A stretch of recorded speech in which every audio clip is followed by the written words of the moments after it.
So why don't we take a seat and then we'll talk just a little bit about what Monarch Watch is. And then I've got some nets here in case we find some butterflies.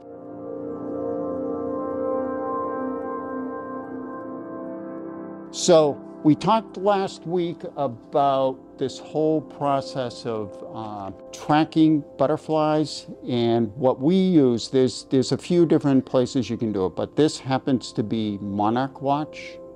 And you can sign up. There's a small fee. They send you this newsletter, how to get started. They send you a data sheet.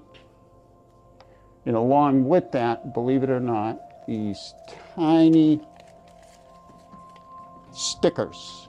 So you can pass those around so everybody can see what those look like.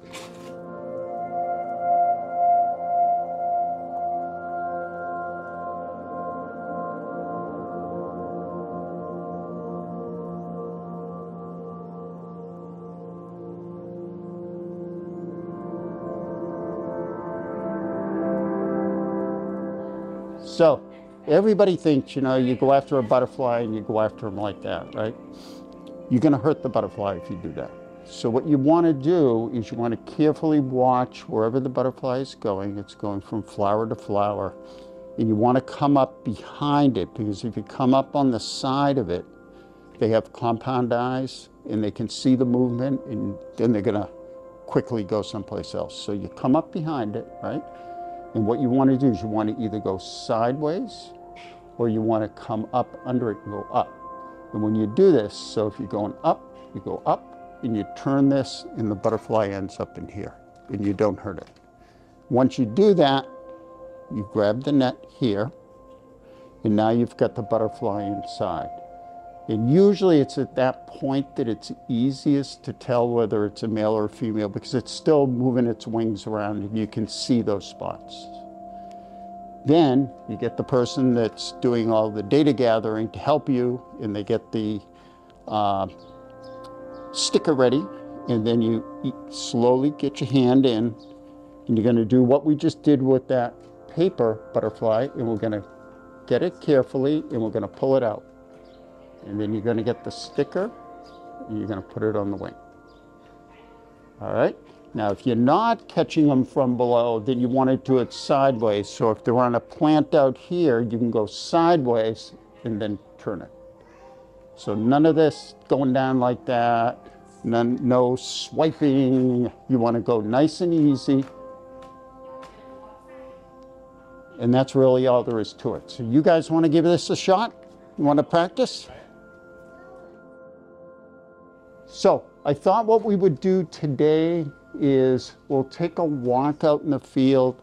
I'm not confident that we're going to get anything, but you know, you never know. You never know. That's right. So I'll carry these out, and if we find something, then what we're going to do is we're going to get some volunteers to see if we can't catch them.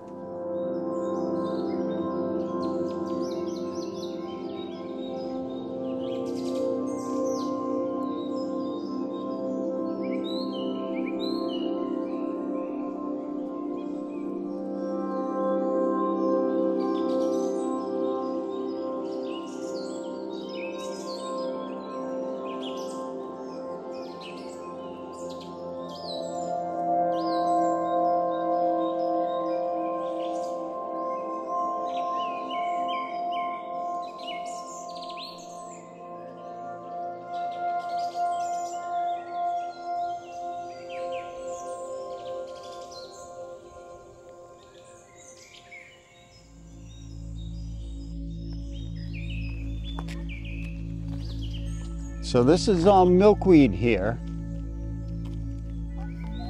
And you can see, yeah, those are egg cases. These are too. This is where the seeds are. And these are the ones that in the fall, you see, they open up. These dry out and they open up, and then they look like little feathers and they start blowing through the air. And that's how the milkweed is able to spread from here all the way across the field.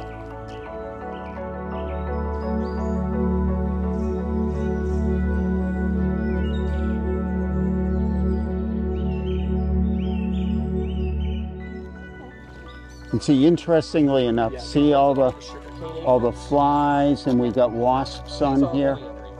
So they're getting something. I don't know if the aphids are attracting them.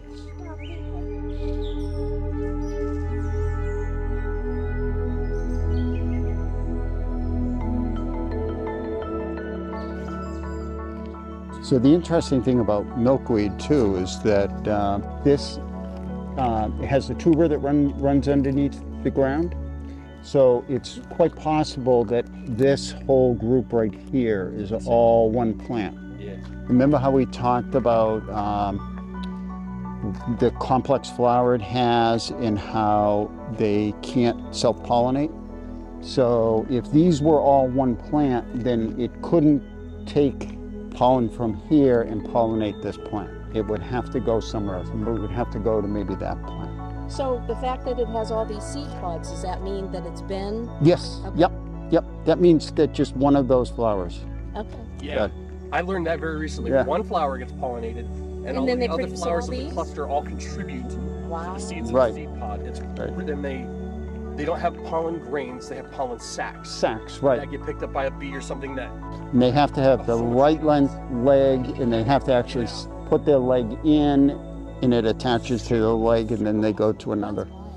So if you decide that you want to do a garden that is attracting for monarchs, common milkweed like this is great, but it needs to be managed.